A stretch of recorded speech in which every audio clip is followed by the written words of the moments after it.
In this video, I'm going to show you exactly how the creators of a meme coin make money from it. And you're probably wondering, that's weird, Sajad. Well, why do we need to know that? We're just trading the coins.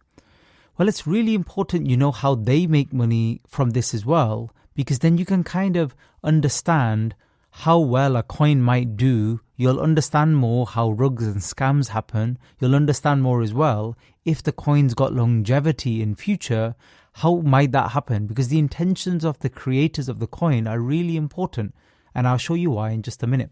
So let's use an example, hypothetical. Let's say there's a new meme coin, and let's just call it coin with the $ ticker. And let's say there's 1 billion supply of this coin. And the creators of this coin, so there'll be a dev. Dev is short for developer. They're the ones who write the contract. Sometimes it's just the developer literally launching the coin. There's nobody else. Sometimes they have whole teams. There's somebody doing the marketing. There's somebody doing the social media side of things. And there's a developer. And there's moderators on their Telegram group. A moderator is just somebody who just engages people in the chat, replies to them, answers their questions, pins Twitter comments, stuff like that. So it could be a team or it could be literally just one person. A lot of these coins, believe it or not, are just one person launching. And the way they make their money is when they send this coin live, you have to remember it costs them money. So it can cost them anywhere up to, let's say, $1,000, roughly. And if they've got a lot of experience, it could be a little cheaper than that. But let's use round numbers. It's probably going to cost them about $1,000. And they need to get a return on their money. The same way when you invest and you trade in a meme coin and you spend $100 or $1,000, you want to get back more. You want to get back double. That's the point of this training program. So how do they make the money? First way, what they do is before they send the coin live, they keep some of the tokens. And I discussed this in other videos where obviously we've been talking about liquidity. But it's good to know from this perspective. So they keep, let's say, 200 million tokens. So that's 20% of the 1 billion. So they keep 20% of the supply. So what happens is the other 80% goes live and it starts trading. And what they do with this is they slowly sell. And whatever the price of the market cap, that's how much they might make. So if the market cap reaches 10,000, and let's say they sold all of them luckily at that exact time where it reached its maximum. Well, what's 20% of 10,000? It's 2,000. So they make 2,000 and they make double what they invested. That's one way they make money. Let's discuss other ways in which they make money. Now, this is assuming it's not a rug or a scam. It's a legitimate project and they're not trying to just pull liquidity or do anything else, which again, I discuss on other videos. The other way is tax. It's a buy tax and a sell tax. How that works is every time anybody buys or sells any part of this coin, they might charge 5% or 10%. Usually that gets paid back to them in the actual token or sometimes dollars, but usually the token. And then what they can do is they can sell the token or they just get that 5 or 10% per trade. So if somebody makes a trade and they buy $100 worth of Solana in this particular coin, $5 basically goes straight to the creator every time they buy. So if you think about it, it does add up over time. It kind of add up to a good bit. So they may end up making 2K total overall like this. Now, if they've set the contract in such a way that they can change the tax, they can keep this high at the beginning and then actually reduce it to 0% because people don't like to see high tax. The traders and people investing in meme coins don't like that.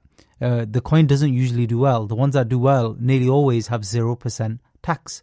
That's one of the reasons people like that particular coin. So these are two of the most common ways in which they actually make money from this. And the top way, sometimes in marketing, you might see in their marketing spiel, what they say is they're withholding some tokens, these ones, for marketing. They literally say that. And their plan is to sell some of them so that they can spend it on some sort of advertising costs, like paying for soul trending and stuff like that, which again, we discuss later on in the trading program. So that's basically how it works. So that's the two main ways. So believe it or not, there isn't any kind of other way. Just by launching the coin, they don't automatically make money. And remember, they've lost money when they actually launch. Now, I'm talking, by the way, about 2K there. Let's say we got to 10K market cap. Remember, some of these coins can reach hundreds of thousands in market cap. So this figure here could be a lot higher. This could be a lot higher. And even the creators and the devs, they have no idea how well the coin might do. They're just hoping to ride on some trends, do something hopefully unique, even though a lot of them you see are not unique, and make some money. But what you might see a lot of are coins that are not very good at all, and you're probably wondering, like, why are they launching? You see the same thing again and again. For example, Pepe. There's a new Pepe every single day, or there's a new Reddit coin every single day. And you're like, why do they keep doing this? Well, the reason they do it and they quickly make a little bit of money and then just the coin just crashes is because they've worked out ways to be very efficient. To get this cost down to like as little as $200. And then as long as they make $500 to 1K on the actual launch itself, that's enough for them to then just walk away. So the coin has a little pump for 10 minutes, 20 minutes, falls down, and that's the end of it.